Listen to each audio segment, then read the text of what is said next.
that I see in my practice is someone with a short leg. So of course the question is, do you have a true functional short leg where the femur, the tibia, something is actually shorter, or is it a functional difference where you might be flat-footed on one side that will shorten this, basically making the pelvis roll and twist and change to make it appear to where you have a short leg. So sometimes it's a combination. I think for me, it's a combination. I really believe that I have a short leg just based on a variety of things. So in addition to that though, my body doesn't love the fact that that leg's a little bit short. So it is given into that, which has made it more of a short leg functionally as well. So just to talk about a few things with a short leg. The idea would be if I was in a hole on one side, right? Like your body doesn't love to be crooked like this. So it's going to make some type of change. It is either going to bend a knee on one side. It is going to shift this way to make it feel more comfortable. And those little variations, of course, like I said, can make everything worse if you have a true short leg. But the reality is it feels that way even if you don't have a true short leg. When the body makes those shifts for whatever reason in our lives that we have those shifts in our pelvis and in our patterns, it's still going to feel like that to your body. So it doesn't want to be here. Often you'll see people shift to one side because that feels a lot more comfortable because again, this knee is now bent. So they're standing in the hole, but this leg makes it more comfortable. So all of that to say, you can kind of start to pay attention to what is happening in your body by taking a look at your pelvis in the mirror and seeing which side is higher.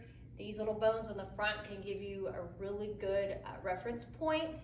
So finding those bones, they're called the ASIS. Those guys can help you determine whether or not you are actually lower on one side or maybe shifted forward on one side. The other thing that happens, not only does your body not like to be in this position standing, you'll find that with walking, it can be a problem too. So for example, since I have the short leg, my body does not want to walk in a hole and then come out of the hole, and walk in the hole and come out of the hole. So what it does naturally is I tend to shift over here slightly, but then I push way more over to this side. And I'm exaggerating a bit, but I shift slightly, push off. So I tend to do this pushing off thing because my body doesn't want to go in a hole every time I step and exaggerate into the hole. So it shortens that sway to one side. Because it shortens the sway, it also changes the way my pelvis rotates around that.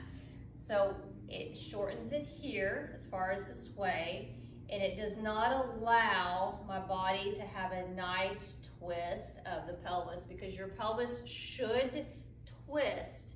It should have a moment where that leg actually goes into a little bit of internal rotation on this side. Should rotate in, and again, I'm exaggerating to show you guys what should happen, but if you're avoiding that, it is going to look like this, like a lot of side-to-side shift, which I see a lot of people just do this shifting side-to-side instead of allowing that pelvis to rotate and have a lot more movement. A few things that I see in my practice as far as how a short leg can show up in your gait as well as your posture. So again, take a look at your body, see if you can find those patterns, and if you want more information, check out the Pattern Reset Foundations program.